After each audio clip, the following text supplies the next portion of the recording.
Boom! Good morning, Mad Hatter Nation. It's September 3rd, Wednesday, 2025, and we are so close to the kickoff of the 2025 NFL regular season. It is officially week one, although footballs have yet to be played, but it will be here. Don't you worry, baby birds. It will be here. Guys, I wanted to say good morning. Thanks for tuning in. Thanks for telling a friend. It is the Hat and Beard Show. Today we have got a quick couple of things to go over. Briefly to go ahead and tickle the footballs of the algorithmic overlord clankers that be the national news media circuit. We have from USA Today, NFL coaches on the hot seat as 2025 season begins. Mike McDaniel among 5 to watch. I don't think any of us are surprised by that one at all, but there are a couple of names on there. But the one I was kind of like, yeah, a little premature. But the rest of them kind of like, yeah, that makes a lot of sense if you really think about it. Now it's kind of a quiet national news media morning, at least at the time of me looking up stories and stuff. So I didn't feel like talking about Micah Woody Legs Parson anymore. Now, ironically enough, my boss was telling me how last week he was on vacation because his wife had a hip replacement and they gave her an epidural before having her hip replaced. So if that gives you any idea as to what Micah Parsons is considering doing, it's not going to happen. So we're not going to talk about Micah Parsons, but what we will talk about is Detroit Lions give positive update on Isaac Teslaa after practice absence. I do want to give a big shout out to our, look, I'm just going to, at this point, I'm just going to call him an on-the-ground beat reporter, Brent DeWitt, bringing this to my attention. That's right, Isaac Teslaa, not at practice yesterday. Now, I had no inside knowledge of this. It does appear to be just probably a little bit of a buggeroo.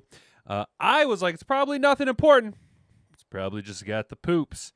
So we will find out about that, as well as why is that important? Well, you guys know the story behind Isaac Teslaa and what the Lions ended up doing with old Fireball Tim Patrick with the sudden emergence of our third-round mid-draft pick wide receiver, a guy who historically Brad Holmes just nails it with. And Dan Campbell going to go ahead and reveal plan for Isaac Teslaa week one role with our beloved Detroit Lions. So that'll be something to kind of look at. That came out, 2 days ago. So a little bit old news for now. But I did see this pop up not very often. Are you going to hear me go ahead and giving a lot of praise to Booty Scoot and Cam Newton? Now, there is a reality. He was an athletic freak. The guy did play a very high level of a unique version of football, being one of the more dynamic mobile quarterbacks the league has ever seen. But even a broken clock is right twice a day. And Booty Scootin' Cam Newton blasts the idea that the Packers are a better team than our Detroit Lions. And you know me, I love a little bit of glazing coming our way. So we're going to go ahead and poke around, see what old Booty Scootin' Cam Newton had to say before we get into some meat and potatoes this morning. Coming out from Detroit Lions senior beat writer. You guys thought I forgot about him because it's Wednesday and we haven't read anything from our guy, Tim 20, man, senior beat writer over at DetroitLions.com. By the numbers. Lions at Packers. So we'll go ahead and see what old Timmy has to say about that. If we're having ourselves a good morning, go ahead and take a look over at the chat. There is an active poll for all of you guys to engage with. So far, 7 of you have already cast votes. We are rocking and rolling. Do you trust Teslaa to step up week one? I'm giving you 4 answers. Yes, the future is now. No, rookie's gonna rookie, right?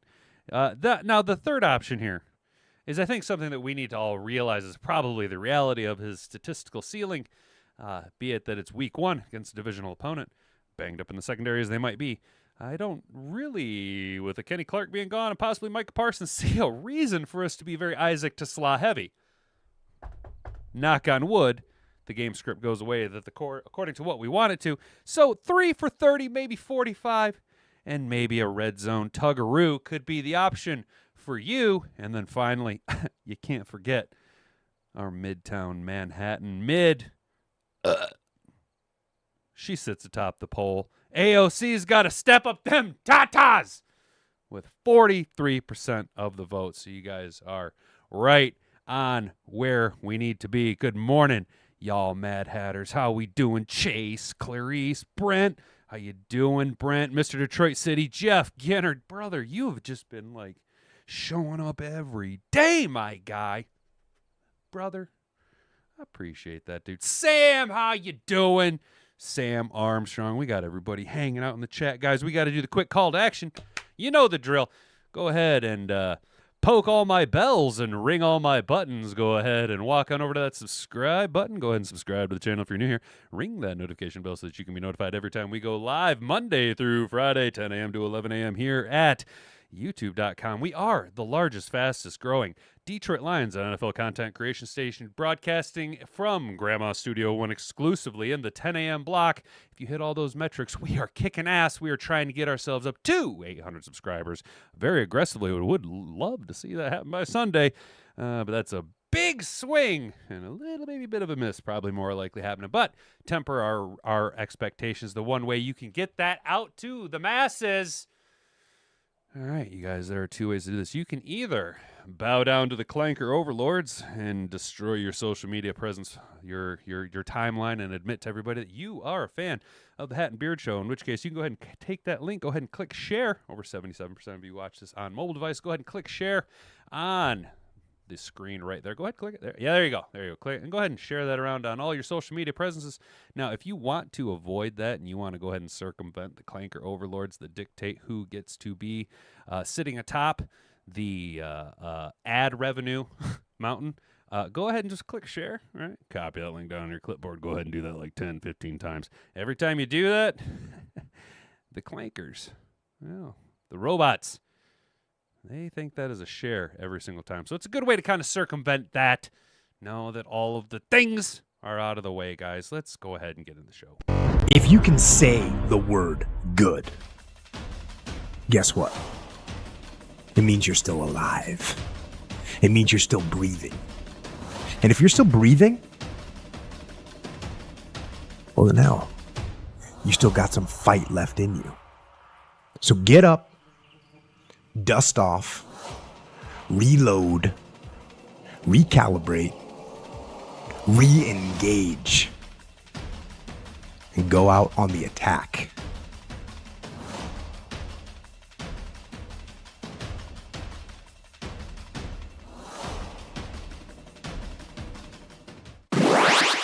Shout out Sam Armstrong with his 50th show. Dude, I didn't realize we've been doing that many of them, bro, but I appreciate it. You've been around for quite a while. Quite a while with these, dude. I really appreciate it. Injury report supposed to come out around 4 p.m. Ivaki is hurt again. He's probably another China doll, says Brent DeWitt, dude. And that's the thing, dude. That's what I was really bummed out. The injury report doesn't come out until 4 o'clock this afternoon. No, my honky ass will be well at work. So unless there's something really that jumps out, we will discuss tomorrow morning, normal time. Make sure the notifications is turned on. It's going to send you a push notification directly to your phone, dude. It's going to take the thinking out of it for you. All you got to do is click that bad boy. It brings you right here. You can hang out every morning with the rest of the Mad Hatter Nation. You know what I'm saying? Let's go, dude. Hopefully Vaki, I don't know, man. Vaki's a no-go. Does that mean that we got to promote from the practice squad? Does that mean Jacob Sailors is going to get a little run week 1? Ooh, yeah. Anyway, let's talk about this national NFL news over here. NFL coaches on the hot seat as 2025 season begins. A guy we've talked about pretty regularly, Mike McDaniel. And you guys, you long-time viewers know that I was, seeing the writing on the wall as far as old Osama Ben Johnson, bend over, small PP Ben Johnson, the traitor in the Windy City, Benedict Arnold Johnson. I knew, we all knew he was leaving, right? And I was kind of like, oh, well, I mean, the Miami Dolphins are kind of a dumpster fire, if things go a little bit this way, a little bit that way. Oh, I was kind of hoping Mike McDaniel would be our new offensive coordinator, but that's neither here nor there. That didn't happen. Instead, we got old Johnny Moe, and Mike McDaniel is left coaching. You guys know that the Miami Dolphins are a dumpster fire. He's left in charge of the insane asylum down there in Miami. So he is on the hot seat, but the start of an NFL season is typically a time for peak optimism in many cities and for numerous fan bases. So often that's because there's a sense of renewal sparked by new players, fresh records, and maybe even a first-year head coach. 7 teams, the Jets, Patriots, Jaguars, Raiders, Cowboys, Bears, and Saints, have new faces under the biggest headset in 2025. A number that is also highly indicative of how quickly this league turns that job over on an annual basis. Yeah, go ahead and remove the Saints from that as, if we got any of you Saints fans in the chat, my condolences go out to you guys. You had to suffer under Dennis Allen for about a year and a half longer than was ever necessary. That was just a terrible coaching hire. And now you got the kid. Now you got the kid, Kellen Moore. The kid from Boise State. Let's go. And while nobody has taken a bad loss yet, maybe this is the year when fewer head coaches are in the clear and present danger. In addition to the 7 taking their maiden voyages and their new assignments, there's a division full of legends, AFC West perennial division champs in Buffalo, KC, and Tampa, and future Hall of Fame coaching institutions leading teams like the Ravens, Steelers, and Chiefs, and probably the Rams. And yet, admittedly, there's an Andy Reid through line to all of those categories. Andy Reid is gross. He's a fat cheeseburger-eating piece of shit who covers up his family's removal of a person from humanity. But anyway, Brian Callen tops the list. Tennessee Titans head coach. A little quick on the draw there. This cat's only in his second year. Never was impressed with him from the jump, though. In Tennessee, come on, guys. Y'all know me. I'm low-key an old Titans fan. I loved Steve Air McNair and Eddie George, Frank Wycheck. I used to have a Javon the Freak himself, Javon Curse jersey. Come on, Tennessee. Time to right that ship. Can Cam Ward do it? Can he do it with Brian Callahan? I highly doubt it. Yes, this is only the second season, but keep an eye on Nashville. Callahan is an intense older school coach who isn't afraid to light up his players, whether on the sideline or in post-game podium. That can be an effective approach, but maybe less so and perhaps only temporarily with the current generation. That means the soft generation. That means Gen Z. That means you're soft. And if you think he's out, that he ought to enjoy a sense of security coming off a year when the Titans earned the #1 pick. Just look at what happened to Chicago last year with Caleb. I paint my fingernails and cry after I lose to insignificant James Williams. If it doesn't go well with Callahan and rookie Cam Ward, you can bet the quarterback isn't the guy who's going to get replaced. Lastly, don't forget that Tennessee has a rookie GM, Mike Borgozzi, who didn't hire Callahan. Now, historically, that means that you got an even shorter leash there, Buckaroo. Now, here's the other name that popped up. A little surprising to me, though. Most people not so high on the guy. I don't understand why. I personally, I'm a bit of a player's coach myself. You guys know my stance on Vrabel and MCDC and D'Amico Ryans. I love the real active player, not a clipboard warrior, coming and being a head coach. I think they speak to the players a little bit differently. They need to have a little bit more time to rebuild, especially in a dumpster fire that is the Dirty Birds of the Atlanta Falcons. Like Callahan, he's only going into his second season with his current team, so it's not like Morris is necessarily trying to keep the Wolves at bay yet. The worry more here for Morris might be guilt by association with fifth-year GM Terry Fontenot, who hired him. The Falcons haven't made the playoffs, nor had a winning record since 2017. Ooh, that sucks. Oh, boy. Ooh, sucks to be you. Welcome. Try being a Detroit Lions fan. Okay? All right, try being us. Okay? You get no sympathy. You get no sympathy from me, Atlanta. Okay. 28-3. That's where everything went wrong for you. 28-3. 28-3. That's where it all went wrong for you. So you get no sympathy from me. At least you were in a fucking Super Bowl. Modern era. And they don't exactly have a meat grinder of a division. And yet Fontenot followed his highly unorthodox 2024 offseason when he signed free agent quarterback Kirk Cousins to a 9-year contract. and then drafted QB1 Michael Penis Jr. in the first round by mortgaging the future during last year's draft when he took a pair of pass rushers, Jalen Walker and James Pierce, in round 1. James Pierce is not so good. Not so good at the James Pierce. Not gonna be so good. A little bit of a basket case with the James Pierce. Signaling clearly that the Falcons expect to win now, and Morris needs to deliver. Fairly or not, because another 7 or 8 win season isn't likely to guarantee his regime anything. Another name a little bit surprising considering he was coach of the year, right? He did have a playoff team with Danny Dimes, you know what I'm saying? But then they inked Danny Dimes to a big old fat obnoxious contract. Who signs Daniel Jones to a long-term What quarterback were you watching? Look, Danny Dimes on his best day was a retarded Eli Manning, okay? Yeah, he could run a little bit, but Danny Dimes, and somehow Brian Daboll was able to make it work, right? But now, Brian Daboll, the old G-Men, the leader of the G-Men, he likes to do Pilates and Kegels. Brian Daboll, New York Jets, the league's coach of the year in 2022, when he made Daniel Jones look like a star while leading the G-Men to the playoffs. Daboll has been something of a victim of his own success and circumstances, namely departed Jones' regression and injuries, along with some questionable roster management under GM Joe Schoen, coming off a 3-14 season, which included a Week 17 defeat to the Colts that ultimately cost the Giants the number 1 pick of the 2025 draft. Daboll entered the offseason on a very toasty chair. After all, who rallies their team to defeat a playoff hopeful in Week 17, right? Yet the vibes seemed awfully good right now around the team that was dominant in the preseason. Ooh, good for you, preseason champs. Hey, you know what?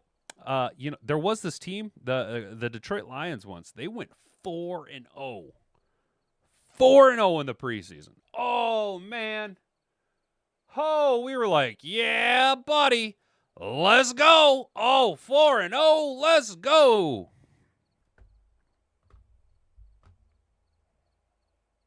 And then we lost every single game that season. Given the presence of potential superstars such as Malik Neighbors, Abdul Carter, and most importantly, first-round quarterback Jackson Dart, the question now becomes how much more patience owner John Mara can muster with his team facing the league's hardest statistical schedule with a .57 collective winning percentage by opponents in 24. If Daboll and Schoen receive the leeway to bring Dart along slowly and endure what is likely to be another bumpy ride in 25, with big bluer skies likely ahead. Oh, get it? Because they're big blue. Oh, my God, USA Today, I see why you pay this guy so much money. Oh, jeepers, that was a funny one. Oh, good Lord. Shane Steichen!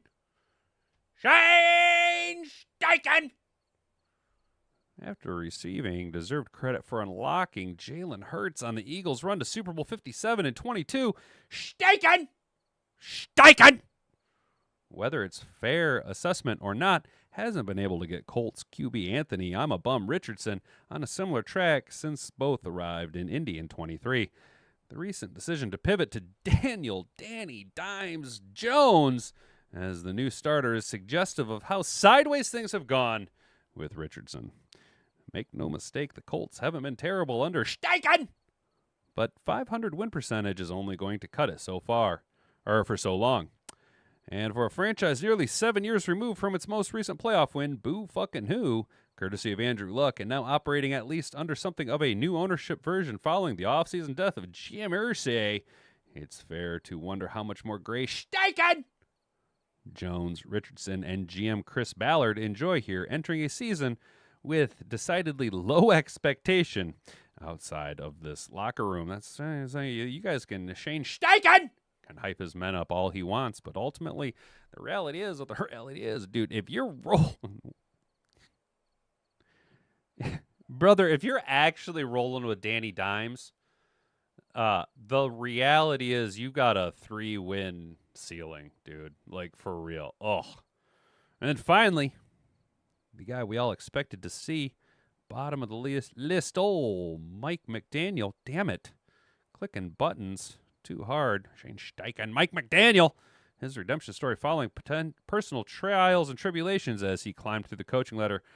Quirky personality and ability to generate some serious offense produced ample good feels during his first 3 seasons in South Florida. The first 2 ending in postseason berths. Close this out. And yet the Finns are fast approaching the 25th anniversary of their most recent playoff win and have too often come up small in big spots under McDaniel. Throwing a widespread perception of this team is soft, and that McDaniel doesn't hold his players sufficiently accountable, and you start to see what seems to be the writing on the wall.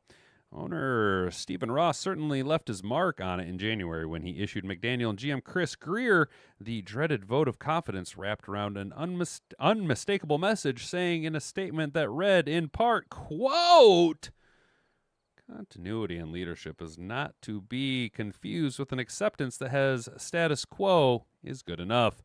We will take a hard look at where we have fallen short and make the necessary changes to deliver our ultimate goal of building and sustaining a winning team that competes for championships."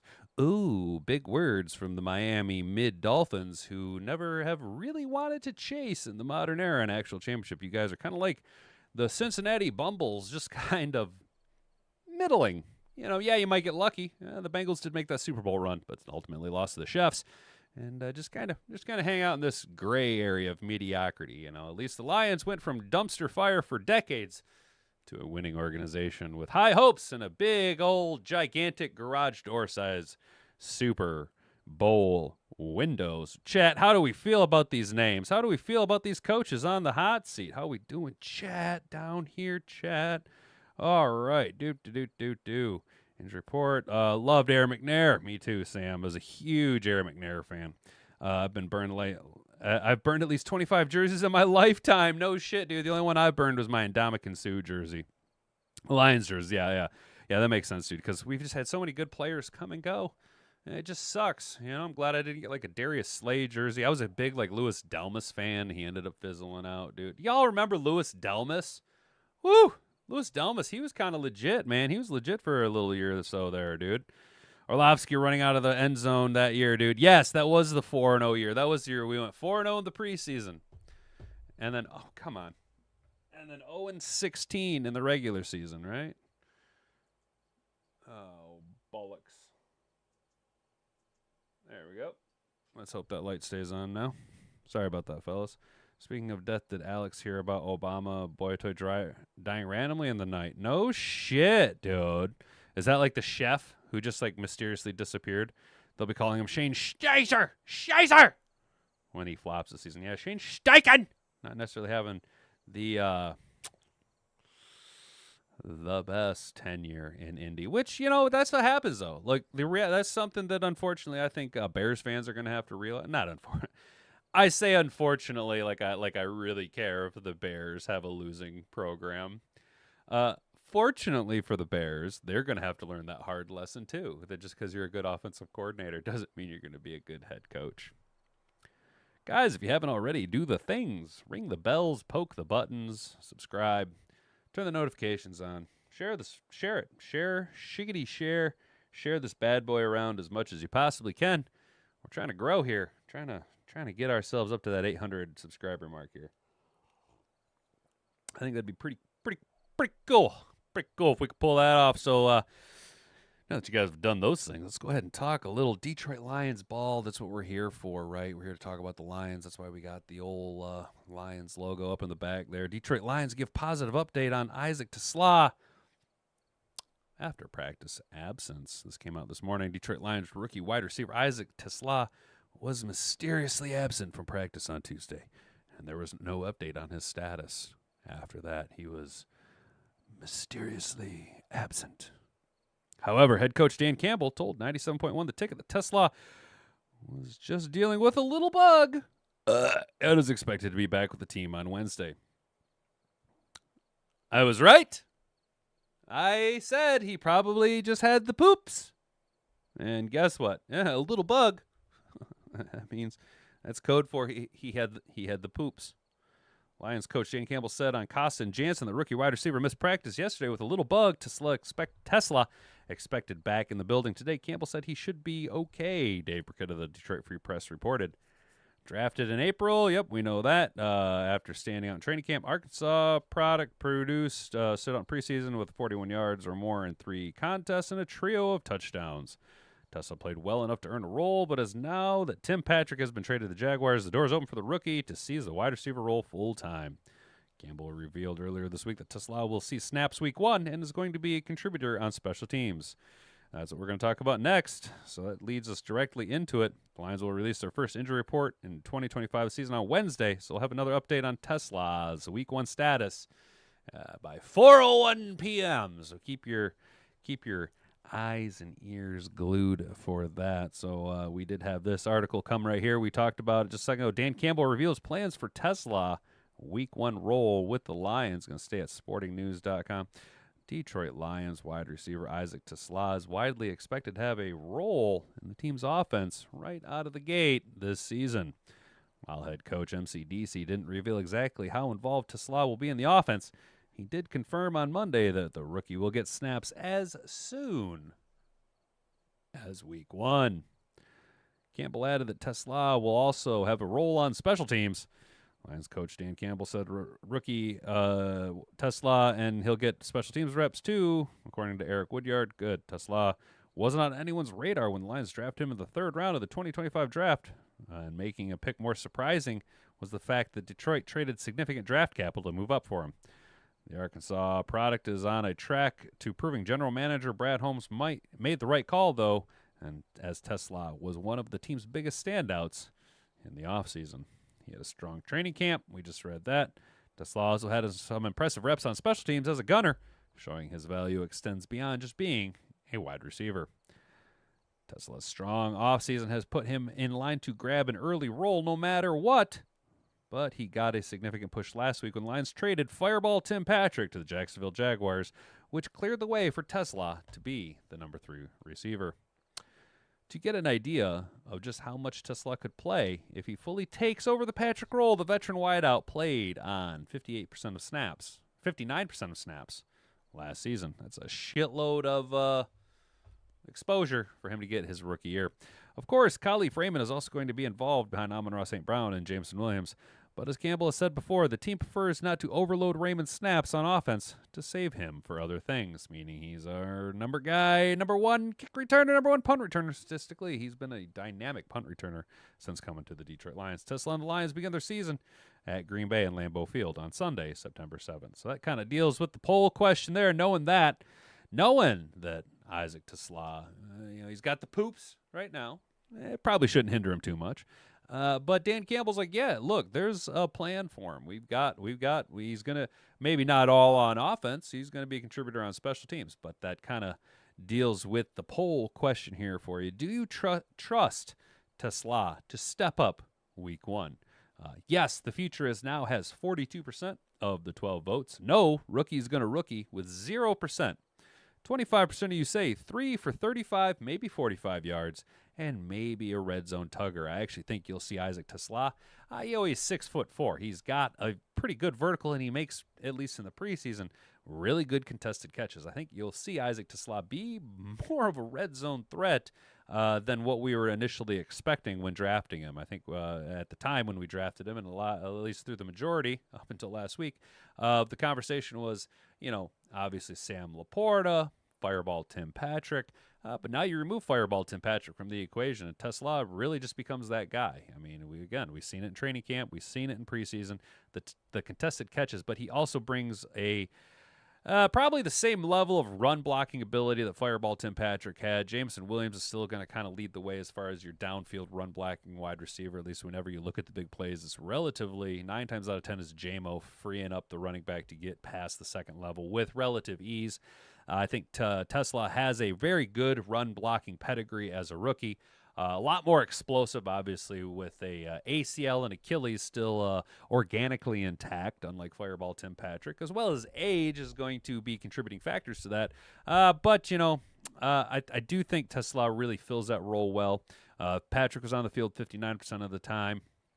Do I see 59% of the time right out of the gate for Isaac Teslaa, who currently is dealing with the poops?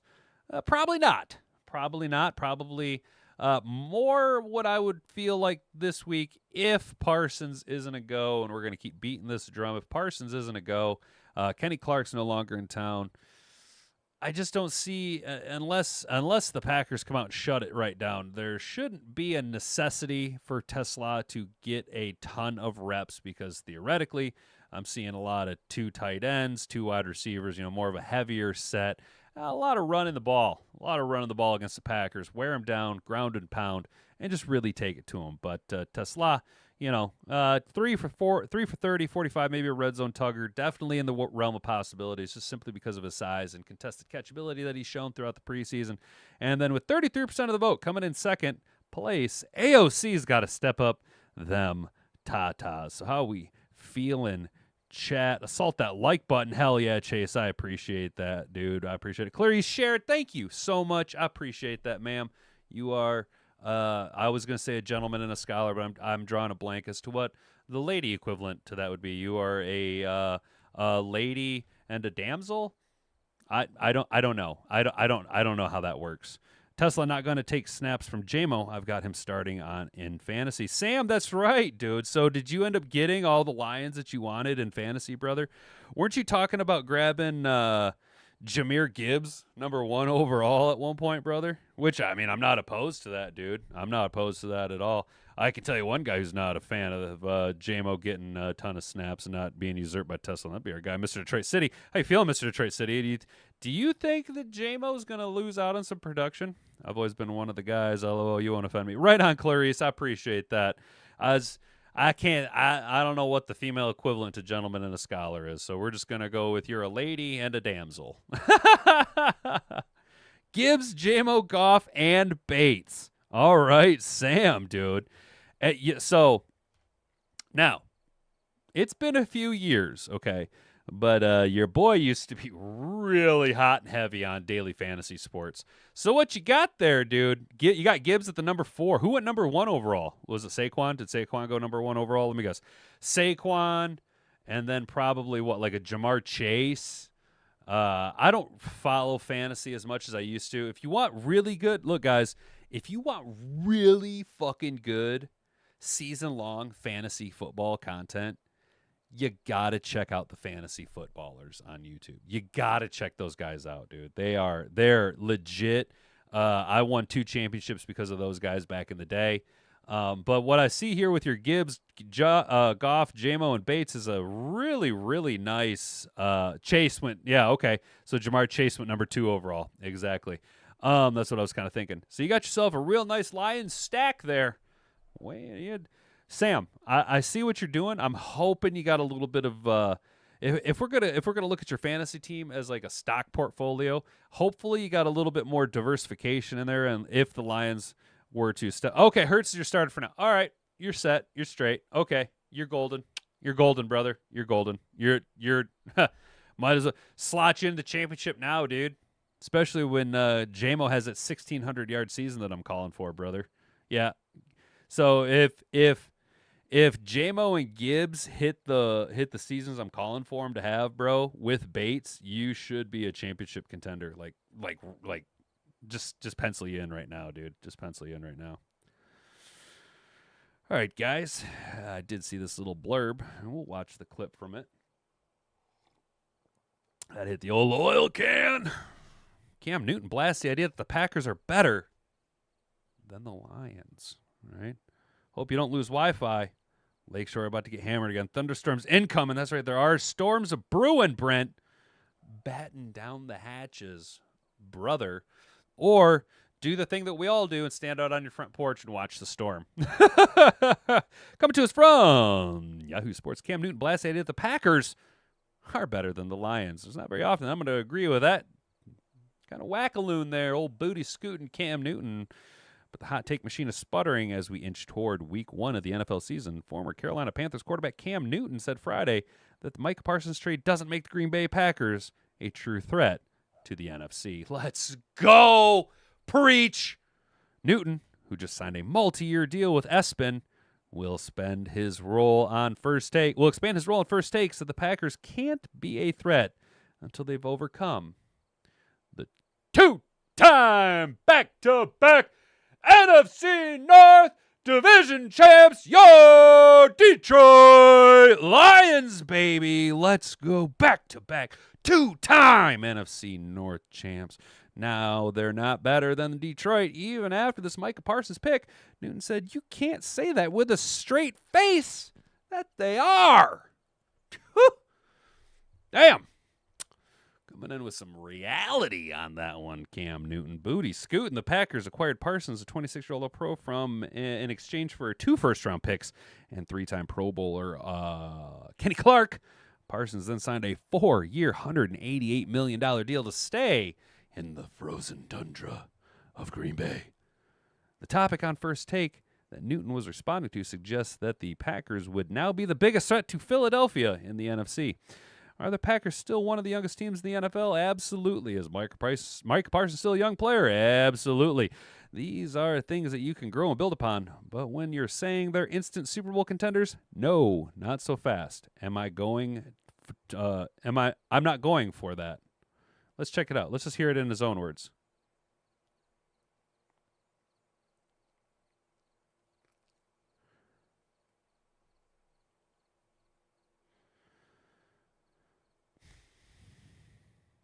Hang on. We're going to start this over. Totally off topic, but in case you can't tell by my channel name, I like to wear hats. I have different hats for different situations. Like this hat that I'm currently wearing stays in the studio. This is my studio hat. I have a hat that I wear to work. I have another hat that I change into at work when I'm doing painting or any type of metal fab or things where I'm going to get really, really messy, right? I have 2 different hats that I have at the house just for different applications of yard work, right? So I have various hats. I got a very big collection of hats, okay? But one of the things that I've always wanted to wear, and I've thought about buying it, but one, I just don't know if I'm ready to be that guy yet. And 2, I don't want to look like Cam Newton. I've always wanted to get a cowboy hat. Now, I'm not saying whatever he's wearing is really a cowboy hat, but what I'm saying is I am so afraid that I would look like this douche nozzle if I were to wear a cowboy hat. But that being said, he does have a good take. Let's just go ahead and replay this.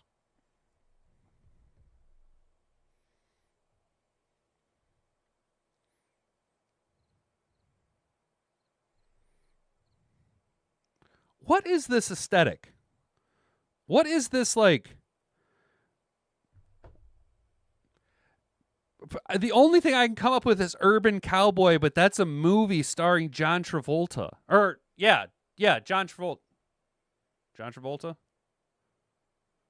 Yes, John Travolta. For some reason, I was thinking John Tesh, the singer and former Entertainment Tonight host. But, yeah, John Travolta was Urban Cowboy. Some cowboys got real smarts like me. Urban Cowboy. You know what I'm saying? And this aesthetic, what is this? What is this? What is this like Beyonce doing country music thing? You know what I'm saying?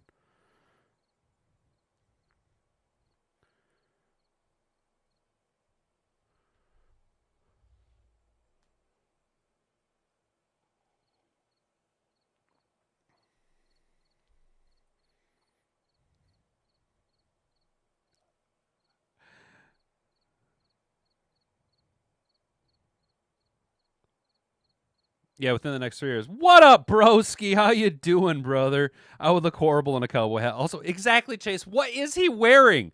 What is this like? What is this? It's like a Mr. Rogers sweater with a turtleneck or a scarf and this goofy, like you say, it's like a Mountie hat. Just don't get a 10-gallon hat. Looks like you're compensating. Well, 100%. But what's I'd look so silly with a 10-gallon hat on. If I had a 10-gallon hat, I would wear like oversized boots and just like try and look as cartoonishly hilarious as possible. Yeah, so he's got like this like Mr. Rogers meets like a like a poncho style print and this urban cowboy hat on. I don't understand it. I don't understand that. I don't get it. Ghost, the Rottweiler, what up, Doe? How you doing, man? Good morning. Tesla won't see some TDs. No time to waste sitting on the bench. Let's see some TDs, he says. Oh, hell yeah. He's calling for Tesla to come out and just start lighting the world on fire. Hell yeah, Ghost, the Rottweiler. Welcome to the chat, brother. Can't wait to expose small PP Benedict Arnold Osama Ben Johnson, the trader in the Windy City. Gibbs said it's funny watching the Bears do the same plays. Ah, see? That's what I'm saying, dude. Dan Campbell was the ultimate orchestrator of all that. Cam's hat looks like one of those you see the pimps wearing in the 70s. Yeah, but more like a dollar store pimp, dude. Not even a good one. I mean, look at he's got a little tiny feather. He doesn't even have a big feather. He even got a big brim. That's like a medium-sized brim. If you're talking 70s pimp style, look, man, I've been pimping since pimping was pimping. Okay, pimping. Now that is just a little baby brim. You're gonna want to go ahead and amplify that brim about 2, 3, 4 more times. Get that about 48-inch diameter brim going on, nice flop on the front, and we're gonna need to have about a 64-inch long feather hanging off the back. Nice, like a giant quill. Make your head look like an inkwell. You know what I'm saying? Big old quill hanging off, and then some. We need to get them shoulder pads out. A zoot suit with at least 72-inch shoulder pads. Really make yourself look like a cartoon character. You know what I'm saying? That's bad Halloween USA costume. Doesn't it, though? It just looks cheap. It just looks shitty, dude. Oh, come on, booty scooting Cam Newton. I'm over here trying to fucking praise you up, dude, and you're over here rolling in with a Mr. Rogers poncho sweater on and an urban cowboy hat. Come on now, man. Come on, man. All right, guys, let's get into the final story here. Now that I've chased off all the people that can't stand the weirdness. Appreciate all you guys hanging out. You can't hear Cam talk, Sam. I'm sorry, dude. It's probably because I had it down too low. Me and the audio. I'm a Luddite, fellas. I'm a Luddite. Look, this whole operation, okay? It's a shitload of hamsters on wheels, okay? I got an army of hamsters behind the camera that you don't see powering all this shit, okay? We are like, to keep the house warm, I got to wait for lightning to strike so I can run out and catch a spark and hopefully keep the fire going. This is not very technologically savvy, though. You know what I'm saying? If only I knew someone who knows audio. I know, Chase. Well, dude, we're getting there. A lot of it will be cleared up. I got to get some newer hardware up in here. My camera is very old and outdated. We need to expand some of our inputs here. We need to clean that all up, but we'll get there. We'll get there. Should have done it all during the off season. What you gonna do? We're just gonna limp through. We're just gonna limp through the whole regular season with this chicken shit, rinky-dink tinker toy operation going on. By the numbers over here at Tim 20-man Detroit Lions senior beat writer. The Lions kick off the regular season with a division matchup in front of a national audience Sunday afternoon in Green Bay. Does that mean that we get Thomas Brady calling the game? The two favorites to win the NFC North. These two explosive teams on offense with playmakers on defense, and it should be a terrific Week 1 measuring stick contest for both teams. Excuse me. Following is a preview of 5 areas of importance that could be a factor for who comes out of Week 1 atop the division. Feeling pretty good about the start to the 2025 NFL season. Number 1, big plays in the pass game.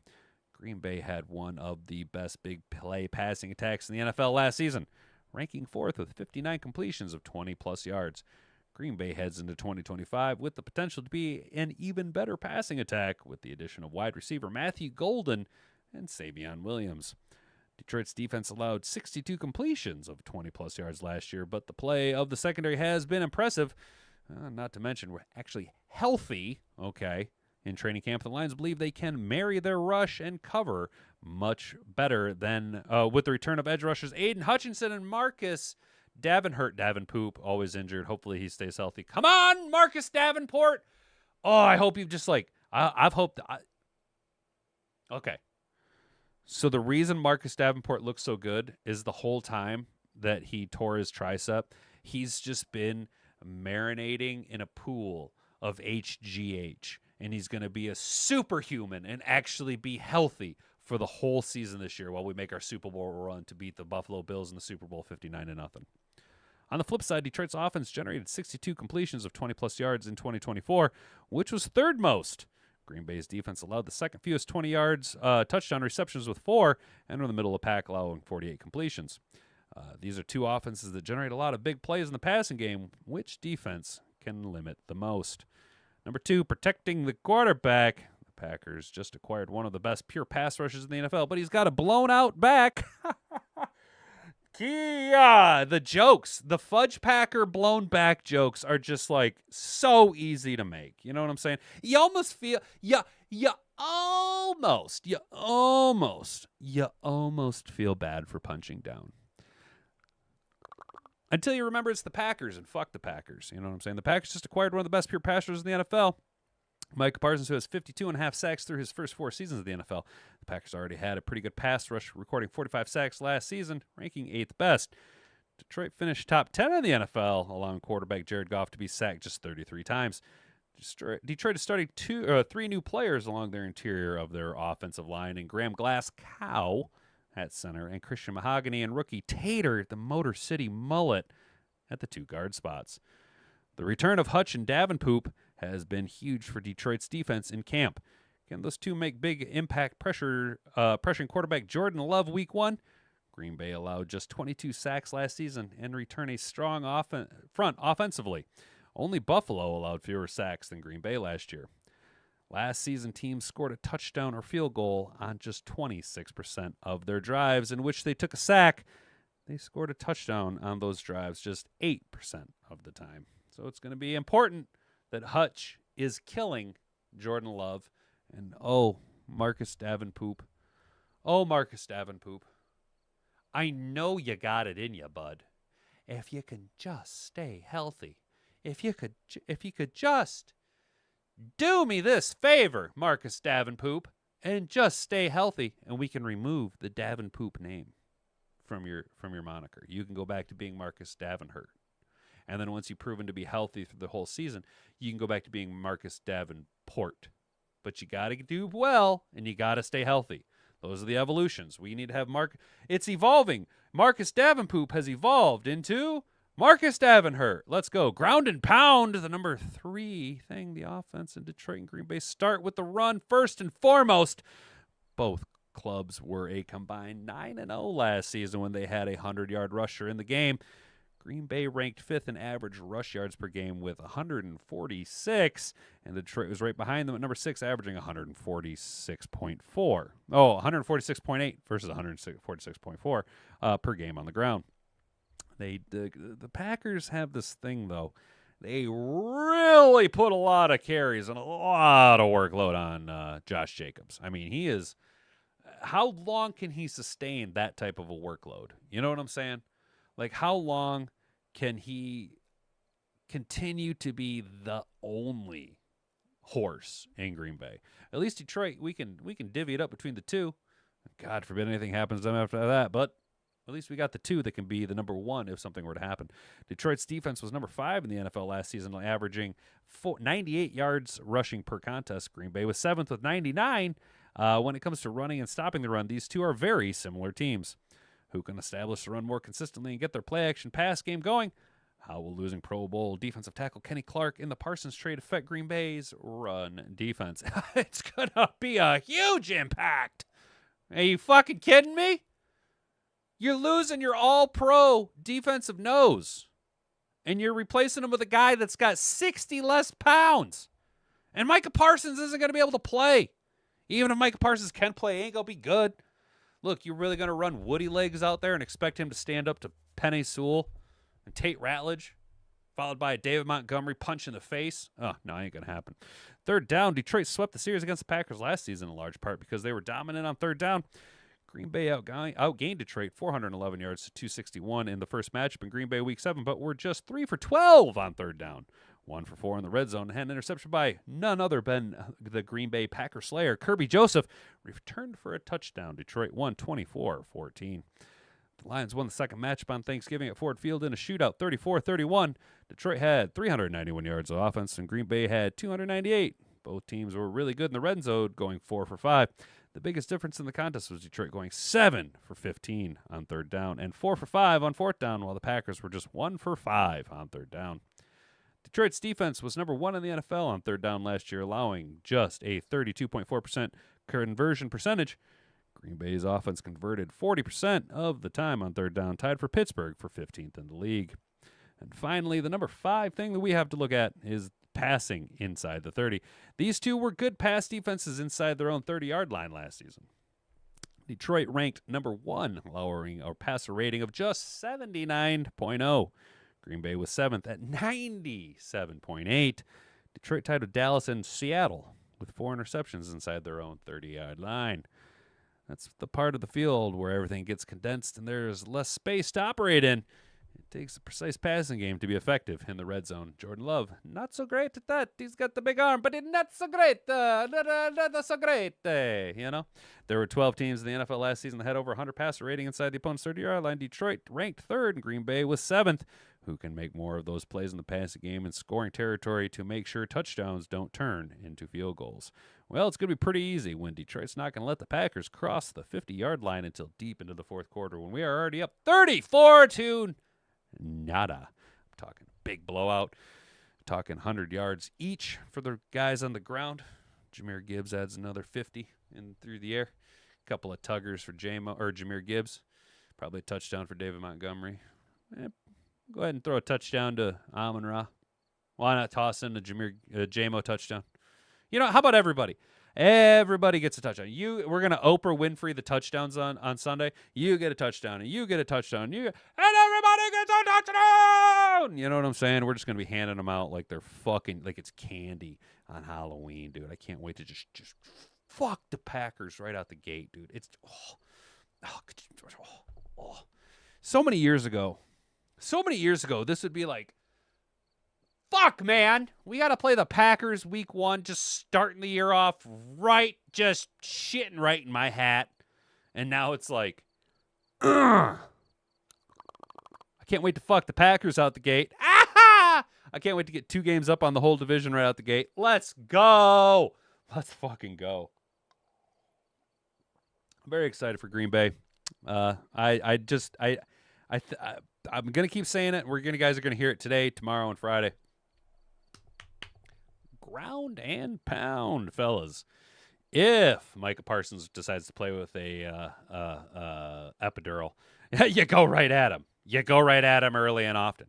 If Micah Parsons doesn't go, you go right at the weak points. You go right at their offense or their defensive line. You go right at that hole Kenny Clark left. You go right at that hole they were trying to fix with Micah Parsons, and you just pound him. You just pound him. Because a good running game is just going to instill confidence across the entire team. It's going to instill a lot of camaraderie, a lot of synergy, I guess would be the word you'd want to use. The offensive line, your 2 guards being young at this point. I know Mahogany has a little experience and played relatively well last year. But having a dominant run game early is going to take a lot of pressure off them in the pass game. It's going to allow them to develop more confidence, especially Tate Ratledge, who should already be playing at a high level. And we know that Penei Sewell allows most of the players to play next to him to play a grade higher than their average. You know what I'm saying? So ground and pound, take a lot of pressure off Jared Goff. I know that I want Jared Goff, and I've said Jared Goff's going to throw for 5,000 yards and 50 touchdowns. And I do think that is an actual possibility, okay? I'd love it, though, if week 1, Jared Goff doesn't throw the ball more than 20 times, and we just beat the ever-living brakes off the Packers. The one thing that I think people are kind of sleeping on. I think our defense is going to be surprisingly good. I know everybody's very concerned about Aaron Glenn and the departure of our defensive coordinator. I just got this feeling. That Calvin Shepard had a little bit more of an intimate understanding of the personnel. I feel like Calvin Shepard, maybe not so much of an X's and O's guy like Aaron Glenn. Aaron Glenn had to do a lot, especially last year with the players that he had available, which relied a lot on his assistant position group coaches to help him put guys into position to succeed. I think Calvin Shepard's going to be a little bit more aggressive. I think Calvin Shepard comes with a little bit more sharpness to his teeth, if you know what I'm saying. Also benefits from it being week 1, Aiden Hutchinson and everybody else being back. I think Aiden Hutchinson's going to play like a man possessed. And I'm not just saying that because I'm a Lions fan. Okay. If anybody to be the Aiden Hutchinson fan that I am, to the degree that I am, took a lot. I am generally opposed to U of M players. All right, I'm generally not a big fan of them. But Aiden Hutchinson is a very special guy, and he's done everything, the right way. And I think Aiden Hutchinson's going to come out with a chip on his shoulder and a fire in his belly to really show the NFL that he not only should have been last year, but will be this year the defensive MVP and be the first non-quarterback player to sign a $50 million a year deal. After Aiden Hutchinson not only wins Comeback Player of the Year this year, sets the NFL single-season sack record with plus 25 sacks in the regular season, and wins Defensive MVP, I think he will justifiably command $50 million a year. Marcus Davenport looks great if you listen to the coaching staff, if you listen to the people in camp, if you believe in the hype and trust the coaching staff, which until proven otherwise, there's no reason not to. If Marcus Davenport can stay healthy, he can be a massive contributing factor to our pass rush. And you guys know what I feel about pass rush. Good pass rush can cover up any deficiencies in the secondary, which brings me to my next point about how people are sleeping on our defense and the aggressive nature that Calvin Shepard's going to bring. And that is our secondary should be very, very good. There is nothing that indicates the only thing that could show any type of a hiccup in our secondary at this point is Terrion Arnold's hamstring injury that he sustained early on in camp, which hasn't popped up at all. I've heard no talk of, seen no articles of, no dismissal of anything to deal with Terrion Arnold's hamstring, which is a good thing because we know the hamstring injuries, especially early on in training camp, can hinder a player all season long. That's not something you want to see have happen with your former first-round pick, Terrion Arnold, in his sophomore year. We don't want to see a sophomore slump with Terrion Arnold. I don't think we've really seen any sophomore slumps with any of our young, talented players. If anything, we see massive step forwards in their second year. Look at Jack Campbell. Look at Aiden Hutchinson. I would say look at Penei Sewell, but he came into the league ripping and roaring with his hair on fire. Look at Amon-Ra. Okay? Look at the steps these guys take. Sam Laporta could probably be the only guy, but he wasn't a first-round pick. And even then, when he was in the games, it was injury reasons that he was out. It had nothing to do with productivity. He was very productive while he was in the game. Still a top 10 tight end in the league in his third year. If Terrion Arnold can take the huge step forward that we are all expecting him to take, and I'm not saying a Kirby Joseph step forward. I'm not even saying a Brian Branch step forward. I'm taking a good step forward. Terrion Arnold's going to be a lockdown corner in the NFL, right? If he can keep his hands off defenders and get his hands on the balls, maybe start getting a couple takeaways, it could be even better. DJ Reed, a lot better than Carlton Davis. No slight against Carlton Davis. He was a lot better than Cameron Sutton. But look at the evolution that we've had from Kendall Vildor to Cameron Sutton to Carlton Davis, now to DJ Reed. Our safeties, 2 of the top 3 safeties in the NFL. Our secondary is very, very good, and we have deep players that play very, very good. And we have what I call that Swiss Army knife, that toolbox style secondary players where we can move guys around the field, causing. Look, Jordan Love comes out week 1. He's expecting to see it's 3rd and 13. They think they've got a play drawn up wonderfully. They're expecting, obviously a rush from Hutch and Davenport and Tyleik Williams, right? Anzalone's going to drop back into coverage. Maybe Jack Campbell's on the field. But he's looking up at the secondary. He's expecting to see Brian Branch and Kirby Joseph down at the safety spot. Oh, what the fuck? Why is Brian Branch lined up in the nickel? Why is Rocky Sin back at safety? How come Kirby Joseph is down in the box? What's going on here? What is this look that I'm not expecting? Because we have this diverse personnel packages that we can interchange. And then God forbid anything were to happen. We have a lot better depth this year than we did last year at every position group. And we got guys coming back, right? We got guys that are going to be healthy, getting healthy at the exact right time, contributing members, big-time splash players, Lee McNeil, contributing huge motor guys, Malcolm Rodriguez, right? So if the team can stay healthy, we should maintain a top 5 defense across all metrics. There's no reason why I have any inkling as to a step back in our defense. If anything, we should take a step forward. The talent is better. The coaching staff is different. We'll have what I feel is going to be a slightly more aggressive approach. I really think our defense is going to be a contributing factor. It's going to be a hindrance then to Jared Goff. If our defense is, in fact, that good, Jared Goff's not going to hit that 5,000 yards that I want because we're going to just run the ball, grind out the clock, and let our defense do its thing. I think that our defense is going to be really slept on. I think the Packers are in for a rude awakening Sunday afternoon. Appreciate all you guys hanging out today. We're going to take one last look at the poll and take a look at the chat. 21 people voted in the poll. Holy crappers. Do you trust Tesla to step up week 1?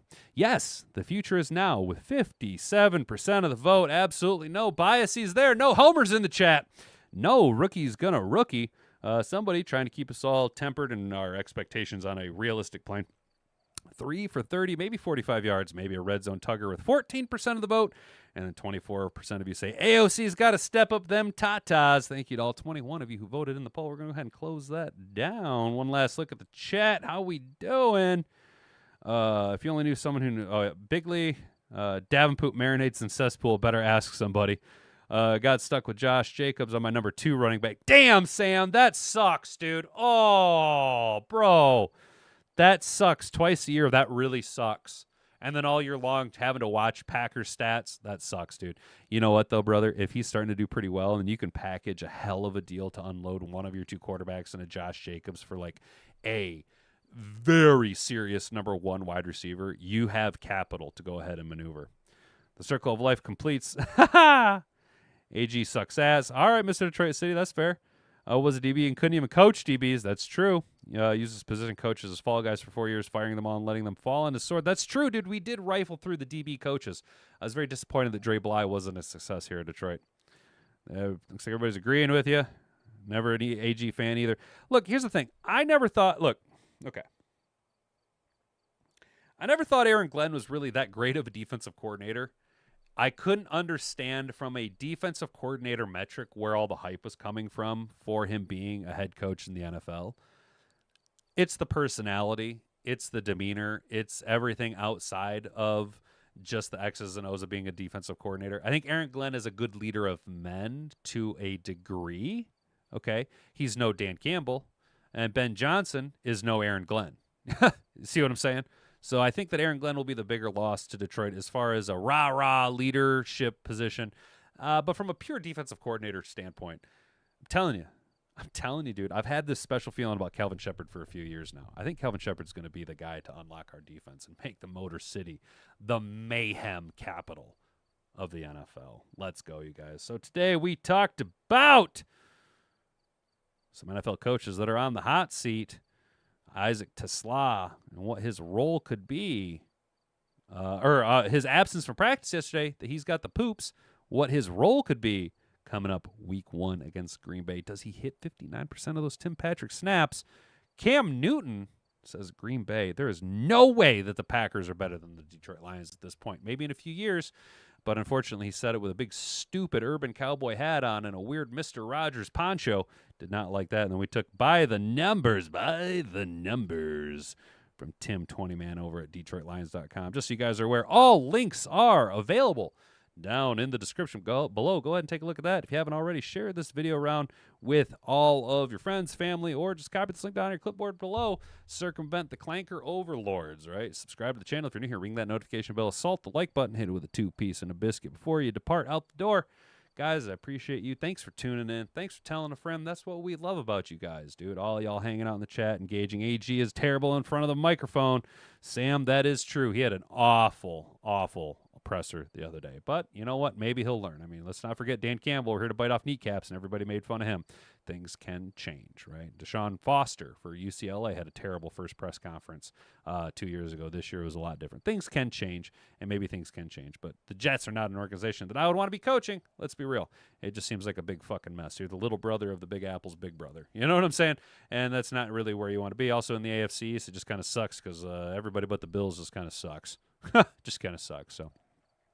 Guys, we'll be back tomorrow at 10 a.m. to talk about a little preview of week 1, some action coming down the pike, as well as any news and the injury report being released today at 4 p.m.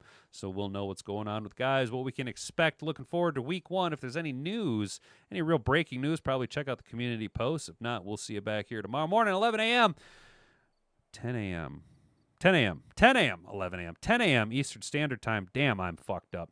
So I've been Hat and Beard. You've been an attentive audience. We'll see you tomorrow. Bonga bonga. Frig off.